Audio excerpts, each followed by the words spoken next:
It has just cost me an absolute fortune to fill this van up.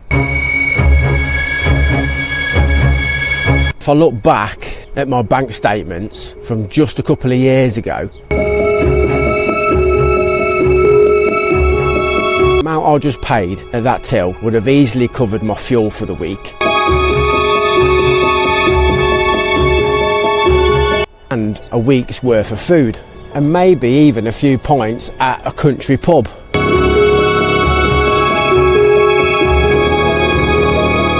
Today, it barely gets the needle to the top of the gauge. So, welcome back to the channel. If you're new here, we live and travel in this van. Usually, videos like this are about absolute freedom of the open road, waking up to sea views and enjoying the off-grid living. But today, we need to have a very honest conversation about reality, because right now, the freedom of van life comes with a massive crippling price tag. We are just in the middle of a fuel crisis. Petrol and diesel prices are hovering near the absolute highest, and it is entirely changing what it means to live this lifestyle. So let's break down the actual reality of this squeeze. When you live in a house, your primary bills are rent, mortgage, council tax and utilities.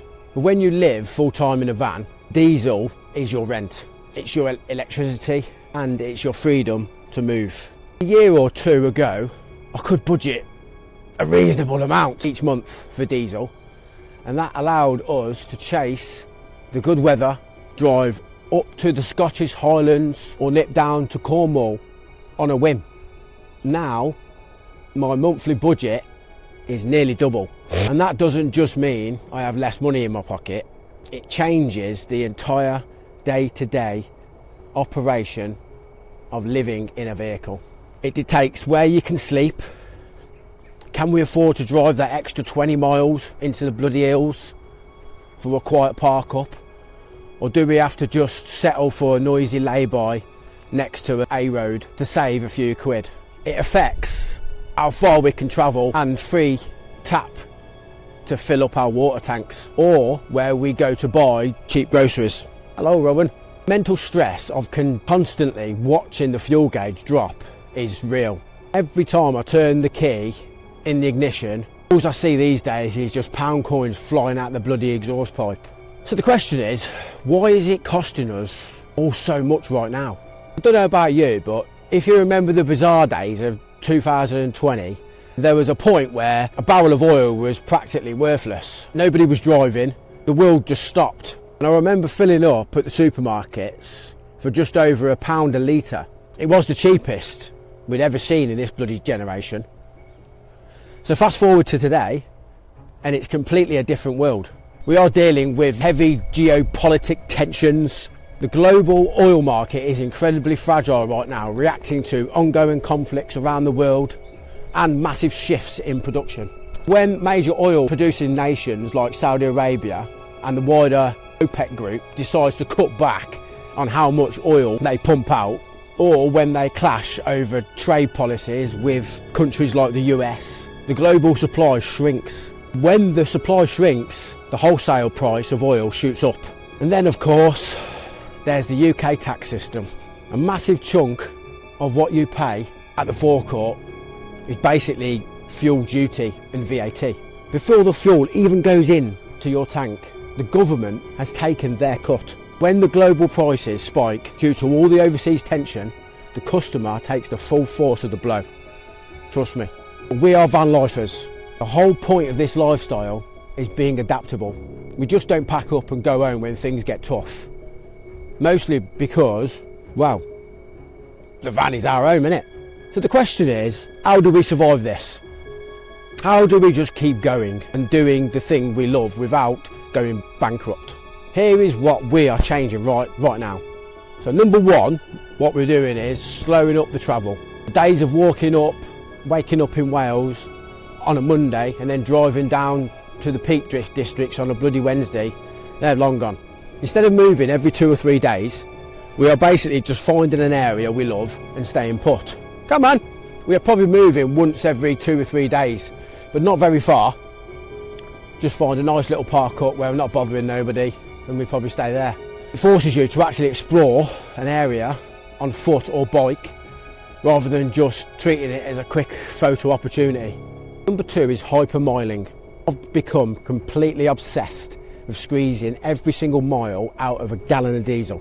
I'm checking my tyre pressure religiously, because underinflated tyres can create drag and burn more fuel. And if I'm on the motorway and I'm sitting firmly in the slow lane at about 55-60 miles an hour, then I'm no longer going to be in a rush.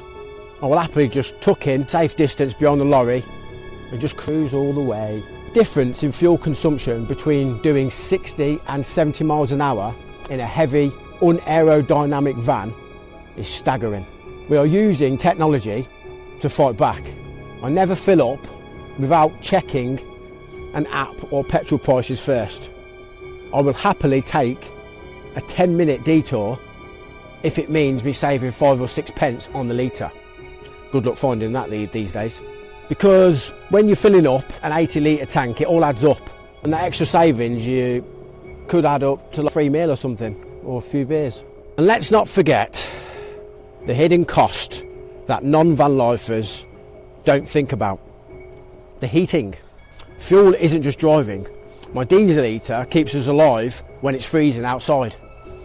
It taps directly into my fuel tank, so staying warm also costs significantly more.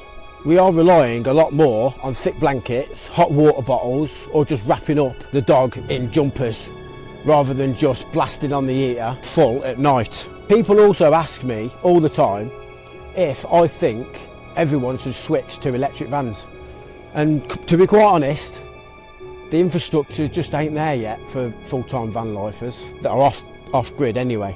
The EV van is completely out of reach for most people right now. So is van life still worth it? The answer is yes, absolutely. I would rather be parked in a rainy field watching every penny I spend on diesel than be back in the rat race paying someone else's mortgage. The freedom is still there, it just requires a lot more planning and a lot more sacrifice right now. So I want to hear from you. What are the petrol and diesel prices doing where you live right now? Drop a comment below with your local price and tell me how you are adapting to the squeeze. Stay safe on the roads, keep your speeds down, and I will see you on the next one. Thanks for watching, guys. Don't forget to comment and subscribe, and I'll see you guys soon. Peace. Just a quick update. I've just driven past my local garage and it is the diesel is about 184.9. It's the lowest I've seen it for a while, so I just thought I'd let you guys know. Let me know in the comments below what price your diesel is round by you.